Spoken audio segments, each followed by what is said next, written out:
औज़ुबिल्लाहि मिनश्शैतानिर्रजीम बिस्मिल्लाहिर्रहमानिर्रहीम अस्सलामु अलैकुम वरहमतुल्लाहि वबरकातुहू। सूरह नूर है मेरे सामने और सूरह नूर की आयत नंबर 21 है, पारा नंबर 18 है, रुकू नंबर 9 है। आयत नंबर 11 से सूरह नूर की आयत नंबर 11 से चादर और चार दीवारी का तक़द्दुस अहमियत ज़िक्र हुई और फिर एक एग्ज़ाम्पल नबी सल्लल्लाहु अलैहि वसल्लम के घराने की ज़िक्र हो रही, जो कि आप सल्लल्लाहु अलैहि वसल्लम के घराने की चादर और चार दीवारी के तक़द्दुस को पामाल करने की कोशिश की गई। और फिर ये काम मुनाफ़िकीन का अल्लाह तबारक व तआला ने नबी सल्लल्लाहु अलैहि वसल्लम और मोमिन ये समझ रहे थे कि ये मुनाफ़िकीन की साजिश। अल्लाह तबारक व तआला ने वज़ाहत करते हुए फरमाया कि इसमें सिर्फ मुनाफ़िकीन ही नहीं शामिल, बल्कि आपके कुछ अपने लोग भी शामिल हैं और अपनों से मुराद मोमिन थे। और फिर अगर अल्लाह तबारक व तआला बार बार मोमिनों को आदाब सिखाए और हर दफ़ा ऐसे माहौल में ऐसा माहौल जब बन जाए तो मोमिनों को क्या रवैया इख्तियार करना चाहिए, क्या अल्फाज बोलने चाहिए, वो सिखाए। फिर बार बार अल्लाह तबारक व तआला ने हर एक आयत में उसके बाद अपना फजल और रहमत ज़िक्र फरमाया और मामले की संगीनी की तरफ इशारा फरमाया। अपना फजल और रहमत ज़िक्र करने का मतलब ये है कि इस मामले की संगीनी की तरफ अल्लाह तबारक व तआला ने इशारा फरमाया कि अगर अल्लाह तबारक व तआला ख़ास फजल और रहमत तुम पर न होता तो ये मामला इतना आसान नहीं था जिसको तुम आसानी से चस्के लगा के ज़िक्र कर रहे थे और एक घराने की इज़्ज़त और चार दीवारी को पामाल करने की कोशिश कर रहे थे। ये बड़ा संगीन मामला था और इस मामले पर तुम पर अज़ाब नाज़िल हो सकता था। फिर अल्लाह तबारक व तआला ने फरमाया कि ऐसे लोग जो इसमें ऐसे कामों में मुलव्विस होते हैं, नबी सल्लल्लाहु अलैहि वसल्लम के घराने की एग्जाम्पल कोड की, क़यामत तक के उसूल और ज़वाबित मुकर्रर करते हुए फरमाया कि जो लोग इस तरह के मामलात में मुलव्विस होते हैं और फिर तौबा नहीं करते और फिर अल्लाह तबारक व तआला उनको दुनिया में भी रुस्वा करता है और आखिरत में भी। तौबा से मुराद ये है कि हक़ूक़ुल इबाद इसमें पामाल होते हैं। पहले जिन बंदों की हक़ तलफ़ी हुई है उनसे माफ़ करवाएं और फिर अल्लाह तबारक व तआला की तरफ रुजू करें, क्योंकि ऐसे मामलात बारहा में ज़िक्र कर चुकी हूँ कि ऐसे मामलात जिनका ताल्लुक़ बंदों से होता है अल्लाह तबारक व तआला बंदों के माफ़ करवाने से पहले माफ़ नहीं फरमाते। क्योंकि अल्लाह की सारी मखलूक है, जिसकी इज़्ज़त को पामाल किया गया उसको भी अल्लाह 100 दर्जे प्यार करता है और जिसने किया उससे भी प्यार करता है। अल्लाह तबारक व तआला बैलेंस चाहता है और मसावात से काम लेता है। आगे आखिर आयत नंबर 20 के आखिर में अल्लाह तबारक व तआला ने फिर अपनी दो सिफ़ात का ज़िक्र फरमाया, रऊफ़ शफ़क़त करने वाला, रहीम रहम करने वाला। और इससे पीछे अल्लाह तबारक व तआला ने फरमाया कि अगर ख़ास फजल और रहमत न होता तो तुम पर अज़ाब आता, और फजल रहमत इसलिए हुआ कि अल्लाह तबारक व तआला शफ़क़त कर रहा है तुम पर और इसलिए उसने रहम फरमा दिया। आगे इस चीज़ की वज़ाहत कर दी गई कि मोमिन आखिर इस चीज़ में क्यों मुलव्वस हुए।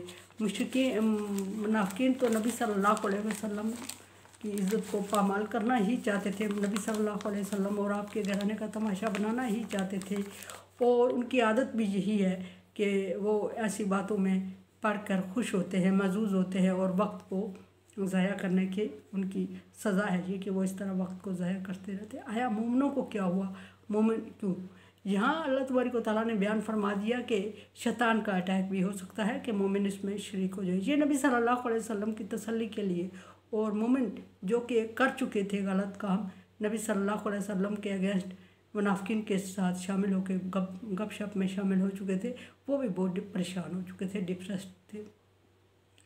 अल्लाह तबारक व तआला ने उनकी तसल्ली के लिए भी ये आयत नाज़िल फरमा के इशारा दे दिया कि मोमिनों को और नबी सल्लल्लाहु अलैहि वसल्लम को समझ आ जाए ये शैतानी अटैक है और शैतान इस तरह के अटैक मोमिनों पे करता रहता है और करता रहेगा। और जिस तरह पीछे मुनाफ़िकों के साथ बातें सुनने पर अल्लाह तबारक व तआला ने मोमिनों को सिखाया कि मुनाफ़िक की इस तरह की बातें सुन के आपको कैसा रवैया और क्या अल्फाज इस्तेमाल करने चाहिए, यहाँ ये फरमाया कि आपका बड़ा दुश्मन शैतान है और शैतान जब इस तरह के अटैक करता है तो फिर मोमिनों को क्या रवैया इख्तियार करना चाहिए, किस तरह के हालात में किस तरह का बचाव मुमकिन है, किस तरह करना चाहिए। अल्लाह तबारक व तआला शैतान से बचने का हुक्म दिया और ये फरमाया बारहा कि शैतान तुम्हारा खुला दुश्मन है। शैतान एक ऐसी ये एक ताकत है जो अल्लाह तबारक व तआला के बाद दूसरे नंबर पे, और उसने ये याद रहे कि नबी वली भी इसकी ताकत का मुकाबला नहीं कर सके, नबी रसूल भी, और इसने अल्लाह तबारक व तआला से मोहलत ली हुई है और ये ताकत क़यामत तक बरसरे पैकार रहेगी और मोमनों को बरगलाती रहेगी। लेकिन मज़े की बात यह है कि इसने कभी नज़र नहीं आना, इसने काम लेना है, मोमिन से मोमिन को मरवाना है, मोमिन से मोमिन को पामाल करना है, मोमिन से मोमिन को बेइज्जत करवाना है, लेकिन पीछे रह के, और ख़ुद कभी शो नहीं। किसी ने कभी शैतान को सरेआम देखा नहीं है। इंसानी शक्ल में ये अक्सर शो होता है और इंसानों में लड़ाई झगड़े, खून खराबा, मार धाड़ करवा के गायब होता है। इंसान के ब्लड में शैतान सरायत कर जाता है और ये ब्लड के थ्रू भी इंसान पे इस तरह की हरकत सकनात करवाता रहता है। इंसान की सोच पे हावी हो जाता है, इंसान की समझ पे हावी हो जाता है, अकल पे हावी हो जाता है। गर्ज ये कि हर तरह का कंट्रोल इसने अल्लाह के बाद इसने इंसान का ले लेना होता है और ये इंसान से मन चाहिए हरकत करवा के इंसान को शर्मिंदा करता रहता है। अल्लाह तबारक व तआला ने बारहा फरमाया ला तत्तबिउ खुतुवात शैतान। यहाँ भी अल्लाह फरमा रहा है या अय्युहल्लज़ीना आमनू, ईमान वालों से खिताब है। अल्लाह तबारक व तआला ने यहाँ मोमिनों और काफिरों को नोटिस में नहीं लिया, मुशरिक और मुनाफिकीन और काफिरों को नोटिस में नहीं लिया, ईमान वालों से खिताब है। क्योंकि बड़ी गलती ईमान वालों की तस्वर की जाती है कि मोमिन तो मुनाफिक तो कर ही ऐसा रहे थे और वो खुशनुदी शैतान की खुशनुदी ऐसा, लेकिन मोमिन ने ऐसा क्यों किया। यहाँ पर मैं या अय्युहल्लज़ीना आमनू ला तत्तबिउ खुतुवात शैतान, ऐ मोमिनो, ऐ ईमान लाने वालों। ईमान किसको कहा जाता है? ईमान अल्लाह तबारक व तआला को वाहिद और यकता मानना, तौहीद बारी ताला पर ईमान, रसूलों पर ईमान, रसूलों को अल्लाह के मखलूक मानना और फिर अल्लाह के भेजे हुए पैगम्बर, और अपने से दर्जा ऊपर मानना, अल्लाह से कम मानना।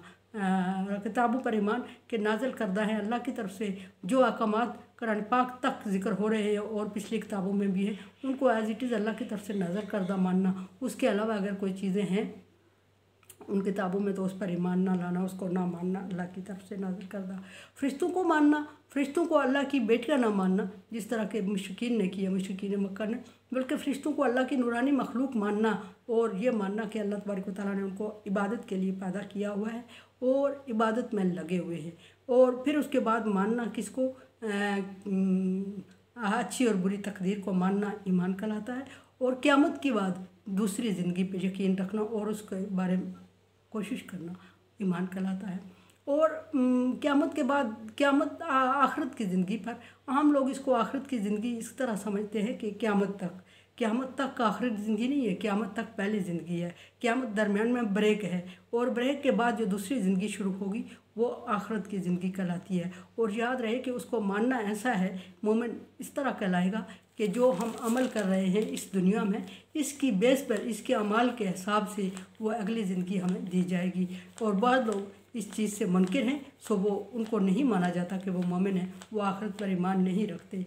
और मानना ये होता है कि जैसे हम यहाँ अमाल करेंगे, आखिरत में अल्लाह तबारक व तआला उन अमाल की बेस पे हमें और ज़िंदगी अता फरमाएगा। कुरान समझे, देखे समझे और सब्सक्राइब करें और सदका जारिया में मेरा साथ दें। ताउन वाला बिर्र व तक़वा, नेकी और भलाई के कामों में एक दूसरे से ताउन करें। अल्लाह का हुक्म है सो ताउन करें। मेरे चैनल को सब्सक्राइब करें। तो आयत नंबर 21 हमने शुरू की लेकिन उसको कंटिन्यू नहीं हुआ, थोड़ी सी वजाहत तलब थी और इसमें पहले वजाहत आ गई। कल इंशाल्लाह आयत नंबर 21। अल्लाह हाफिज़।